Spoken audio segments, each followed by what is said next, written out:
आधा हिस्सा जिसके बगैर सच पूरा नहीं होता, वो है अर्ध सत्य। कि संसद में जो बवाल चल रहा है, उस बवाल को आपने कितना देखा है, कितना जाना है, कितना समझा है। दो तरह के कोहराम हैं। संसद के भीतर हंगामा विरोध करने वाले सांसदों का सस्पेंशन और हंगामा विरोध करने वाले सांसदों के जरिए बाहर विरोध करते समय उपराष्ट्रपति का अपमान, उनका मखौल उड़ाना, मजाक उड़ाना। यह जो मामला है, उपराष्ट्रपति एक संवैधानिक पद है, राष्ट्रपति के बाद दूसरा सबसे बड़ा पद होता है। उस व्यक्ति का मजाक उड़ाना विपक्ष के सांसदों के लिए महंगा पड़ सकता है। मामला तूल पकड़ता जा रहा है। सड़क से लेकर संसद तक इसकी गूंज सुनाई पड़ रही है। जगदीप धनखड़ की लड़ाई सर्वोच्च संवैधानिक पद के सम्मान की लड़ाई बन चुकी है। धनखड़ साहब की लड़ाई जाट किसान के सम्मान की लड़ाई भी बन चुकी है। इस मामले पर आगे बढ़ने से पहले मैं आपको देश की संवैधानिक व्यवस्था में उपराष्ट्रपति पद के महत्व को दिखाना चाहता हूं। इसको आप देखिए। पहले ये जो फ्लो चार्ट आपके सामने आ रहा है, इस पर नजर डालिएगा। राष्ट्रपति संवैधानिक ओहदों में सबसे ऊपर होता है, उसके बाद उपराष्ट्रपति का पद होता है, फिर प्रधानमंत्री की जो मंत्रिपरिषद है, काउंसिल ऑफ मिनिस्टर्स, फिर राज्यपाल, फिर उसके बाद जो केंद्रीय मंत्री होते हैं और मुख्यमंत्री। जो जजेस होते हैं उच्चतम न्यायालयों के, वो जजेस और मुख्यमंत्री। जो ग्राफिक्स आपके सामने है, यह ग्राफिक्स आपको जो संवैधानिक पद हैं उनका क्रम बता रहा है। यह फहरिस्त है। तो दूसरा सबसे बड़ा सम्मानित संवैधानिक पद है वो उपराष्ट्रपति का है, और इसी उपराष्ट्रपति के पद पर बैठे हुए व्यक्ति का अपमान हुआ है। संसद के मेंबरान और विधायक बहुत नीचे आते हैं इस लिस्ट में, आप देख रहे होंगे। उपराष्ट्रपति और एक सांसद के बीच के फर्क को भी आपको यहां देखना आसान हो गया होगा। संवैधानिक पदों की रैंकिंग में दूसरे नंबर पर उपराष्ट्रपति का पद है, तो 10वें नंबर पर सांसद आते हैं। इतना फर्क है। अब आप समझिए कि उपराष्ट्रपति जगदीप धनखड़ की पोजीशनिंग क्या है। दूसरे पद पर बैठा हुआ व्यक्ति और 10वें पद पर बैठा हुआ व्यक्ति, यह व्यक्ति इस व्यक्ति का अपमान कर रहा है।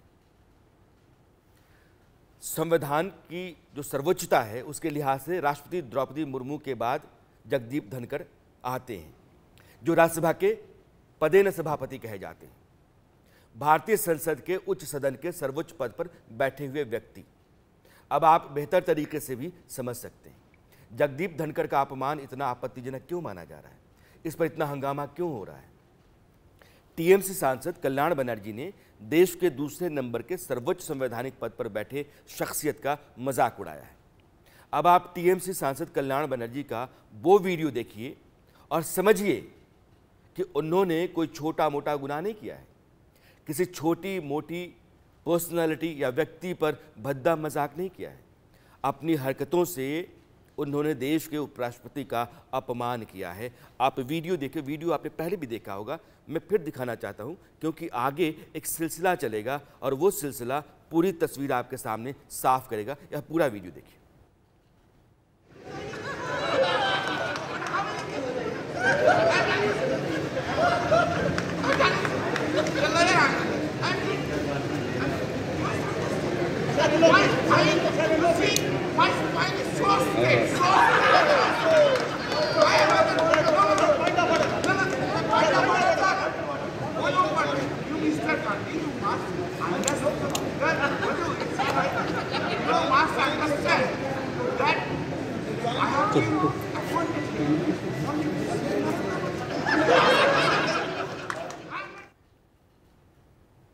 कल्याण बनर्जी को आपने देखा जैसे किसी मंच पर कोई कॉमेडी का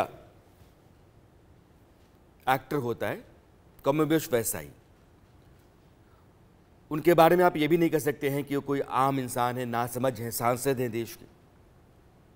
कल्याण बनर्जी टीएमसी के लोकसभा के सांसद हैं और उन्होंने अपने विवादित बयानों की वजह से कई बार सुर्खियां बटोरी हैं। आप इसको इस तरीके से भी कह सकते हैं। हालांकि सुर्खियां अच्छा शब्द है, फिर भी आपको याद होगा कि पश्चिम बंगाल के पिछले चुनाव के दौरान कल्याण बनर्जी ने देवी सीता पर एक विवादित टिप्पणी की थी और बहुत हंगामा हुआ था। उन्होंने बाकायदा वीडियो जारी करके सीता अपहरण को लेकर गलत बयानी की थी। वीडियो वायरल होने के बाद उन पर एफआईआर तक दर्ज की गई थी। कल्याण बनर्जी का विवादित बयान अगर आप सुन लें तो आपको लगेगा कि इस व्यक्ति के बारे में अच्छी राय नहीं रखी जा सकती है, क्योंकि इनकी समझ शायद वैसी नहीं है जैसे एक सांसद की होनी चाहिए। सीता ने भगवान राम से कहा कि अच्छा हुआ मेरा हरण रावण द्वारा किया गया, ना कि उसके चेलों के जरिए, नहीं तो मेरा हश्र भी हाथरस जैसा होता। आप समझिए कैसी टिप्पणी है ये, ओछी, भद्दी और एक बहुत बड़े तबके को चोट पहुंचाने वाली। मेरा आपको ये बताने का मतलब यही है कि कल्याण बनर्जी सोच समझकर इस तरह की हरकत करते हैं, बदनीयती से विवाद खड़ा करते हैं, ये उनकी आदत है। इतना हंगामा होने के बावजूद आज भी उन्होंने इस मसले पर सिर्फ इतना बार कहा कि मैं उपराष्ट्रपति का सम्मान करता हूं। और सम्मान करते हैं तो जो आपने किया वो क्या था? अपनी हरकत को आप क्या कहेंगे? उसको जस्टिफाई करने का कोई कारण है आपके पास? कल्याण बनर्जी को आप सुनिए।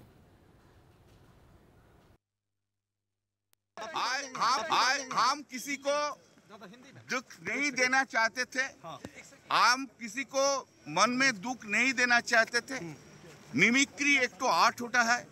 अभी प्रधानमंत्री जी ने भी पहले हाउस का अंदर किया था। हाँ, हम लेकिन हमारा सब रिस्पेक्ट है धनखड़ जी का I have also great respect for him. हम उनको कोई हर्ट करने नहीं चाहते थे, हमका कोई इंटेंशन नहीं था। Mimicry is an art. ये ठीक ऐसे ही है जैसे किसी आदमी को भरी महफिल में सरेआम चौराहे पर जोर का तमाचा मारिए और कहे कि सॉरी। शायद ये हरकत भी कम है जैसा कल्याण बनर्जी ने उपराष्ट्रपति के साथ किया है। टीएमसी के सांसद ने ऐसी हरकत की है तो सवाल ममता बनर्जी से जरूर पूछे जाने चाहिए, जाएंगे भी। आज जब उनसे ये सवाल पूछा गया तो उनके जैसी धारदार नेता के पास भी सीधा जवाब नहीं था।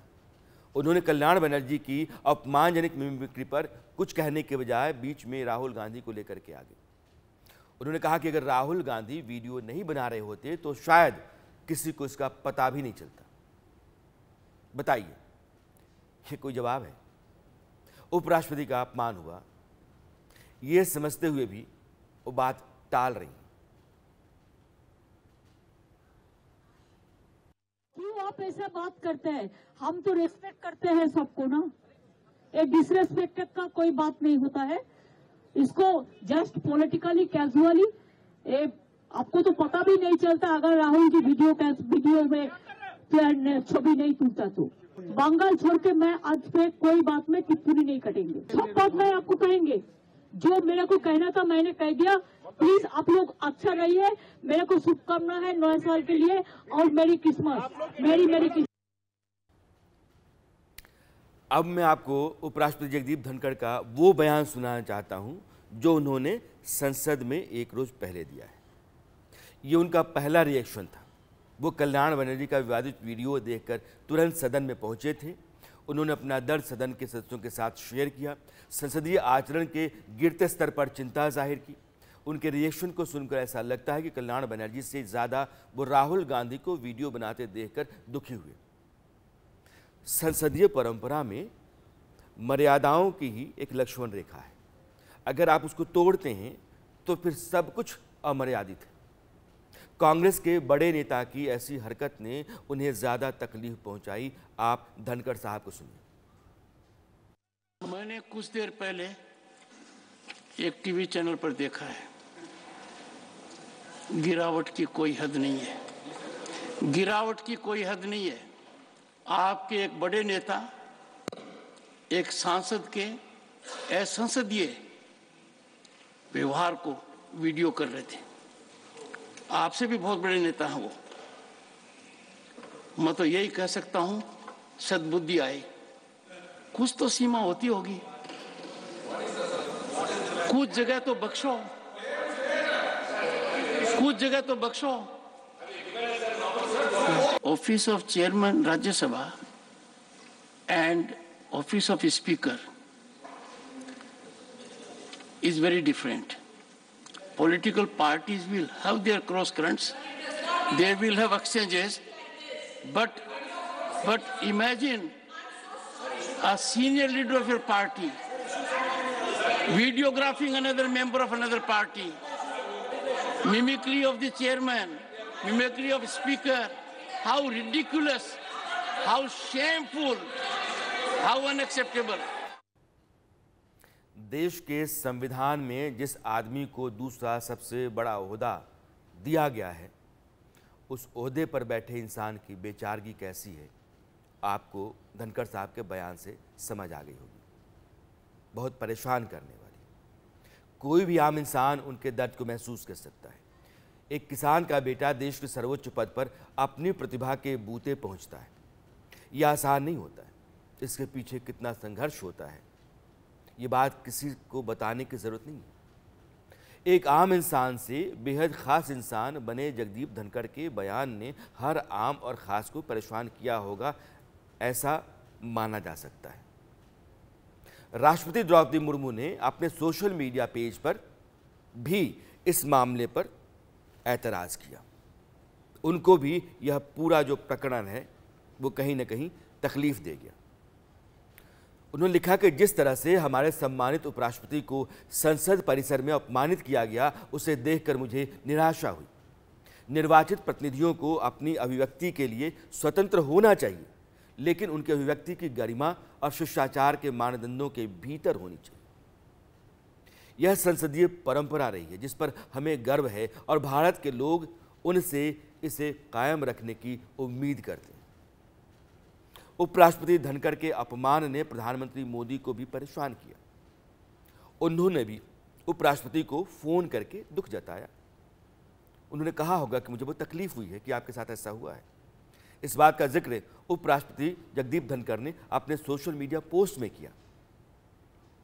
उपराष्ट्रपति धनखड़ ने लिखा कि प्रधानमंत्री नरेंद्र मोदी जी का फोन आया और उन्होंने कल संसद के पवित्र परिसर में कुछ माननीय सांसदों द्वारा प्रदर्शित की गई अपमानजनक नाटकीयता पर अत्यंत दुख व्यक्त किया। उन्होंने, प्रधानमंत्री ने मुझे बताया कि वह पिछले 20 वर्षों से इस तरह के अपमान सहते आ रहे हैं, लेकिन देश के उपराष्ट्रपति जैसे संवैधानिक पद के साथ, और वह भी संसद में, ऐसा होना दुर्भाग्यपूर्ण है। मैंने प्रधानमंत्री से कहा, कुछ लोगों की बेतुकी हरकतें मुझे मेरा कर्तव्य निभाने और हमारे संविधान में निहित सिद्धांतों का सम्मान करने से नहीं रोक सकती। मैं संवैधानिक मूल्यों के प्रति प्रतिबद्ध हूँ और इस प्रकार के अपमान मुझे अपने मार्ग से विचलित नहीं कर सकते। आज भी संसद में उपराष्ट्रपति के अपमान का मामला उठा। एक बार फिर सदन के अंदर उपराष्ट्रपति जगदीप धनखड़ ने पूरे मसले पर अपनी नाराजगी जताई। आप यूं भी कह सकते हैं कि अपना दर्द रखा। जगदीप धनखड़ ने कहा उन्हें अपनी परवाह नहीं है, वो ये बर्दाश्त नहीं कर सकते हैं कि उनकी कुर्सी का अपमान हो। उपराष्ट्रपति की कुर्सी की गरिमा बरकरार रखने की जिम्मेदारी उनकी है। इसके साथ ही उन्होंने अपने अपमान को अपनी जाति के अपमान से भी जोड़ा कि अगर मानसिकता ऐसी है कि एक व्यक्ति जो किसी ओहदे पर बैठा हुआ है, अगर वो किसी संप्रदाय विशेष का है, जाति विशेष का है, वर्ग विशेष का है, इस खातिर भी आप उस पर टिप्पणी करते हैं, तो आप उस वर्ग का भी अपमान कर रहे हैं। लेकिन सबसे महत्वपूर्ण क्या है? संवैधानिक पद का अपमान। मेरी बात, मेरी पीड़ा नहीं सुनना चाहते। आप कहते हो 138 साल पुरानी पार्टी हो, क्या हुआ है? आपको सब पता है। आपकी चुप्पी मेरे कानों में गूंज रही है। खड़गे जी की चुप्पी मेरे कानों में गूंज रही है। वो लीडर ऑफ अपोजिशन हैं, कांग्रेस के अध्यक्ष हैं, सबको पता है क्या कुछ हो रहा है। आपको अंदाजा होना चाहिए कि यदि अगर कोई व्यक्ति वीडियोग्राफी कर आनंद लेता है, एम्पलीफाई करता है, ये संस्कार है क्या अपने? यहां तक इस तरह आ गया क्या सर?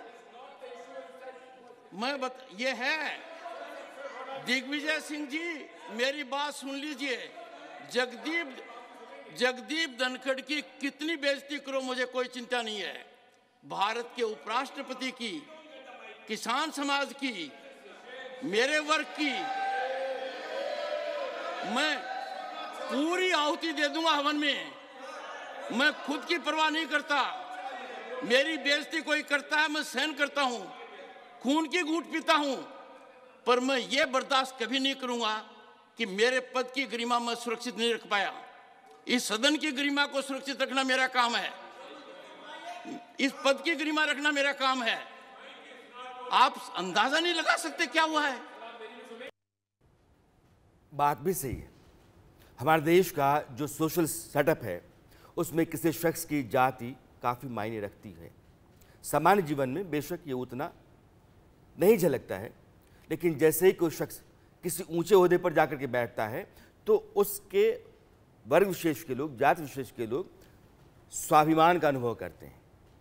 उनके भीतर एक अलग तरह का भाव पैदा होता है, गौरवान्वित महसूस करते हैं, उससे कनेक्ट करके अपने आप को देखने लगते हैं। आपको याद होगा कि पिछले साल जब धनखड़ उपराष्ट्रपति बने थे तो उनके गांव झुंझुनू में किस तरह का सेलिब्रेशन देखने को मिला था। उनके गांव समाज के लोगों का उत्साह देखते बनता था। ये बात भी तब सुनने को मिली थी। उनके जाट किसान समाज का कोई शख्स पहली बार इतने ऊंचे पद पर जाकर के बैठा है। ये हर किसी के लिए खुशी का मौका बना। इसे राजस्थान चुनाव में जाति समीकरण साधने के हिसाब से भी देखा जा रहा था, लेकिन जब आप सबसे ऊंचे ओहदे पर संविधान के जो 1-2 पायदान के हैं किसी व्यक्ति को बिठाते हैं तो उसमें जात नहीं देखते। अब ऐसे में कोई इस शख्स का अपमान करेगा तो फिर वो जिस समाज का है वो समाज अपना मुद्दा बना लेगा। जगदीप धनखड़ के अपमान के मुद्दे को लेकर जाट समाज ने बड़ा आंदोलन करने की बात कह दी है। आज दिल्ली में इसकी वानगी देखने को मिली। जाट समुदाय उपराष्ट्रपति के समर्थन में सड़कों पर उतरा। प्रधान सुरेंद्र सोलंकी ने चेतावनी दी, अगर टीएमसी सांसद ने माफी नहीं मांगी तो बड़े स्तर पर पंचायत करेंगे, टीएमसी सांसदों के मकान का घेराव भी करेंगे। देखिए, हमने पंचायत नहीं बुलाई, हमने एक मीटिंग बुलाई अपने प्रमुख लोगों की, और हम आज तय करेंगे कि या तो टीएमसी के सांसद जल्द से जल्द माननीय उपराष्ट्रपति जी से और देश के करोड़ों किसानों से माफी मांगे और अपनी गलती का एहसास करें, अन्यथा हम जल्द से जल्द आज ही तय कर एक पंचायत बुलाएंगे, बड़े स्तर की पंचायत बुलाएंगे और इनका विरोध करेंगे, प्रमुखता से करेंगे, और हो सका तो टीएमसी के सांसदों का मकान भी घेरेंगे। उपराष्ट्रपति जगदीप धनखड़ के अपमान का मुद्दा देश की सियासत में केंद्रीय भूमिका ले चुका है। एक तरफ विपक्ष संसद की सुरक्षा को मुद्दा बनाकर सरकार को घेर रहा है, तो दूसरी ओर सत्ता पक्ष उपराष्ट्रपति के अपमान को बड़ा मुद्दा बनाने में लगा हुआ है। इसे जाट किसान अपमान से जोड़ करके भी देखा जा रहा है। आज संसद में सत्ता पक्ष की तरफ से एक बड़ा फैसला लिया गया। ये तय हुआ कि टीएमसी सांसद के खिलाफ कुछ अलग तरीके से विरोध जताया जाएगा। एनडीए गठबंधन के सारे सांसद जो राज्यसभा के थे वो कार्यवाही के दौरान 1 घंटा तक सदन में खड़ा रहे। संसदीय कार्यमंत्री प्रहलाद जोशी ने इसे संवैधानिक पद का अपमान बताया था जो उनके साथ हुआ था, किसान जाट समाज का अपमान बताया, और उन्होंने कहा कि विपक्ष प्रधानमंत्री का अपमान करता रहा है, अब उपराष्ट्रपति का अपमान कर रहा है, इसलिए एनडीए के तमाम सांसद सदन में खड़ा होकर के और वह सम्मान जताएंगे जो उपराष्ट्रपति को मिलता है या जिसके वो हकदार हैं। पहली बार इस लेवल तक जा रहा है कि इसका हद ही नहीं है सर। ये तो मैं घोर निंदा करता हूं। ये बार बार संविधान पे पद पर जो है ऐसे लोगों को अपमानित कर रहे हैं। पहले तो 20 वर्ष तक प्रधानमंत्री जी को अपमानित किया क्योंकि वो गरीब फैमिली से आते हैं, ओबीसी के हैं, इसीलिए अपमानित करते ही गए सर। प्रधानमंत्री बनने के बाद भी अपमानित किया सर। बाद में राष्ट्रपति को अपमानित किया सर, राष्ट्रपति को अपमानित किया। ये ट्राइबल वुमन है सर। और अभी आप जो किसान पुत्र है, पहली बार एक जाट समाज के किसान पुत्र इस लेवल पर आ गए सर। संवैधानिक पदों पर बैठे लोगों को लेकर के जब आप ओछी टिप्पणी करते हैं, मजाक उड़ाते हैं, तो फिर जो संसदीय परंपरा, लोकतंत्र की गरिमा है, उसका मजाक उड़ता है, उसका स्तर नीचे आता है। और जो लोग संसदीय परंपरा और लोकतंत्र को लेकर चिंतित होते हैं, वे इस मामले को या इस तरह के मामले को गंभीरता से लेते हैं। विरोध करना, असहमति जताना, एक दूसरे के खिलाफ खड़ा होना लोकतंत्र का बुनियादी अधिकार है। लेकिन इसकी एक मर्यादा है, एक सीमा है। स्वतंत्रता स्वच्छंदता नहीं हो सकती। जब आप स्वच्छंद हो जाते हैं तो फिर आप व्यवस्था के लिए खतरा हो जाते हैं। ये स्थितियां वहां आकर के खड़ी हो गई। आधा हिस्सा जिसके बगैर सच पूरा नहीं होता, वो है अर्ध सत्य।